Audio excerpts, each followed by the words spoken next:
The mission is simple: to help high achievers naturally eliminate emotional and physical obstacles so they can optimize their life for higher achievement. Welcome. You have just entered the Genesis Zone. Good day, and welcome to the Genesis Zone show. This is Dr. Brian Brown. Thank you for taking time out of your busy schedule to join us on this beautiful Thursday. Have you ever gotten sick after or around the time of an emotionally stressful event and wondered why this happened? Maybe you've never even thought about it, or maybe you know someone who's had this happen.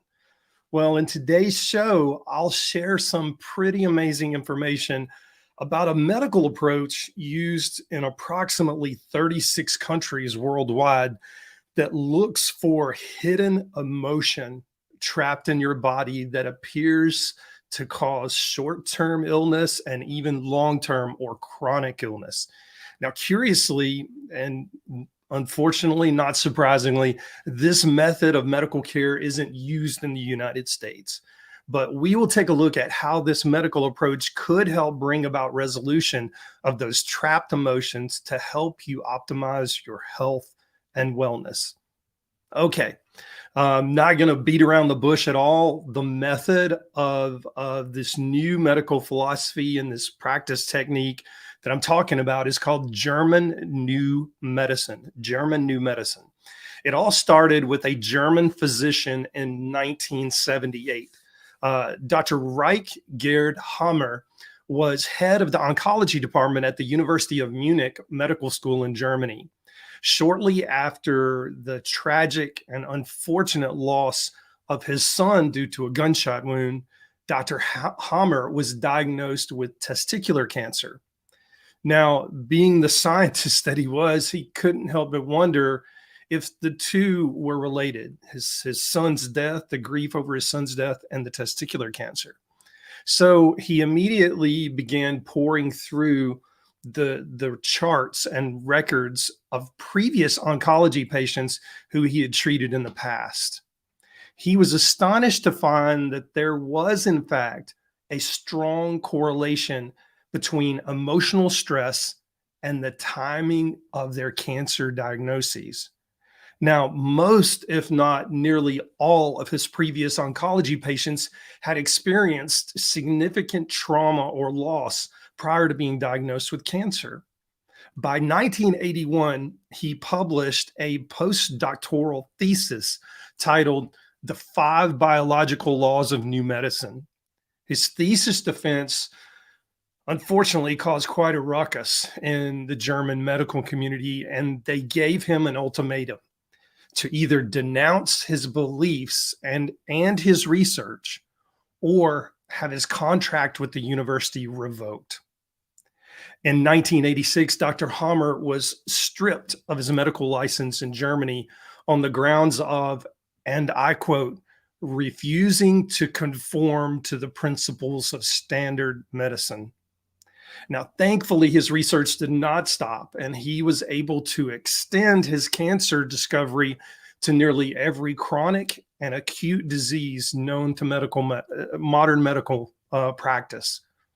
Sadly, Dr. Hammer ended up having to leave his home country of Germany to live in exile in Spain due to the constant harassment by the German and subsequently later French officials and French authorities. He lived in exile in Spain from 1997 until the time of his arrest after being tried in international court in France. He was extradited to France in 2004 to serve a 3-year sentence for grounds of, and again I quote, fraud and complicity in the illegal practice of medicine. Now, keep in mind, these charges brought against him by the French government were levied against him based on the fact that papers that he had written had been translated into French. He didn't translate them. They were just subsequently translated into French. And he had never even spoken to or seen the French citizens in question who followed the tenets of his papers, but he was found guilty anyway. He served 2 of the 3 years in a French prison and returned to his home in Spain until he was forced to leave Spain, his exile country, in 2007. At that time, he moved to Norway, where he lived in exile again until the time of his death on July the 2nd, 2017, at the age of 82 years. Now, why do I tell you this story of this Dr. Hammer from Germany? Well, we have to ask the question, what was the discovery that Dr. Hammer had had discovered that the medical establishments of multiple countries got their feathers ruffled about? Well, in the simplest of layman's terms, his new practice philosophy could be simplified into 2 basic points. Number 1, negative trapped emotion can and often does cause illness. And number 2, negative trapped emotion can be released by changing your thinking. Let that sink in a moment. Negative trapped emotion can and often does cause illness, and negative trapped emotion can be released by simply changing your thinking. That's what ruffled the feathers of the traditional medical establishment. Is it possible that in the 1970s and the 1980s that Dr. Hammer had tapped into the foundations of epigenetics as we know it today? That our external environment, as well as our internal environment, such as our thoughts, our energetic frequencies, our biochemistry, affects the physical structures and functions of the body to the point that it leads to dis-ease? In case you're scratching your head right now, let me put it like this, and we'll use Dr. Hammer as an example. I don't think he would mind. I think he would actually like this example. His son was tragically shot. Now, I don't know about you, but I know how I would react. And I don't know for certain if this is how it played out, but I imagine that as a father, and it could have easily been a mother situation, but as a father, Dr. Hammer, who was a white collar professional who spent decades of his life in medical training and possibly missed a lot of his son's formative years, did Dr. Hammer have feelings of guilt, shame, and regret for not being there for his son when his son tragically died?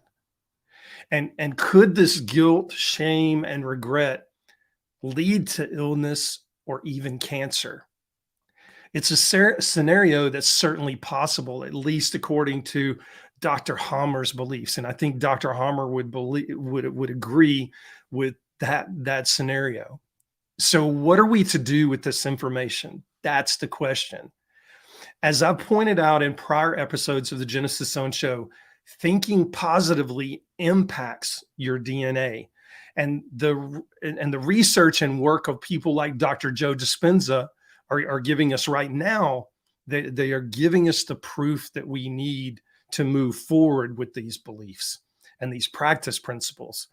Are we there yet where it's going to be mainstream? No, I think we're far from it. I think we're 20 or more years away from it, despite the impact that people like Dr. Joe Dispenza are making in the world. Now, this past weekend, I attended the 4th and final training on using the mind to bring about emotional and physical healing. Now, this final 4-day workshop focused on many of the principles of German New Medicine.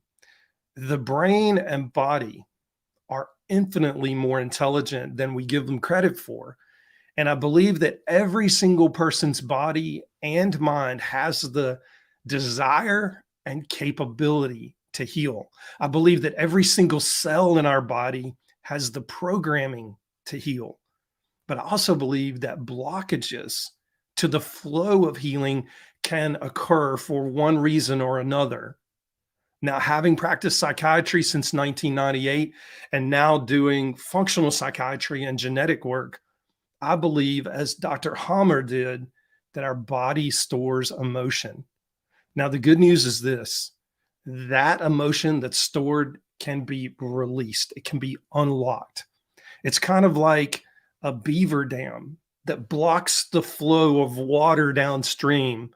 And all of the villages and towns downstream, they thirst for water. But the only solution is to release the beaver dam, clear the beaver dam so that the water begins to flow again. That's exactly what we do with these trapped emotions. We just release them. So I have to ask you this question: what emotional beaver dams do you have in your life or in your body? If you want to explore what's going on with those blockages, you're even wondering if you have blockages, but you've been dealing with some nagging symptoms, some nagging illness type stuff. Maybe it's not even got an official name yet. You just know that you don't feel right. You feel bad. And you want to explore what's there, what's blocking your progress from feeling better. Please reach out to me on Instagram or Facebook at Dr. Brian G. Brown and just message me. Ask your question. I'll be glad to answer any questions that you have. If you're the curious type and somewhat of a self-starter and want to know about how DNA can impact your health as much as your thoughts can, then I've created a self-paced masterclass on the topic. It's called the Gene Hack Bootcamp. So you can go to drbriangbrowne.com/gene hack/bootcamp to register for free. Tune in next Thursday at noon Eastern Standard Time for our next In the Zone segment, where I'll be sharing the latest research as it relates to optimizing your genetics, your bioelectric signals in your body, your biochemistry, and your thoughts. And most importantly, how we use those to optimize your physical and emotional wellness journey. Most informed and most trusted. Most grateful that you spent this time with us today. Until next time, stay in the zone. I'm Dr. Brian Brown.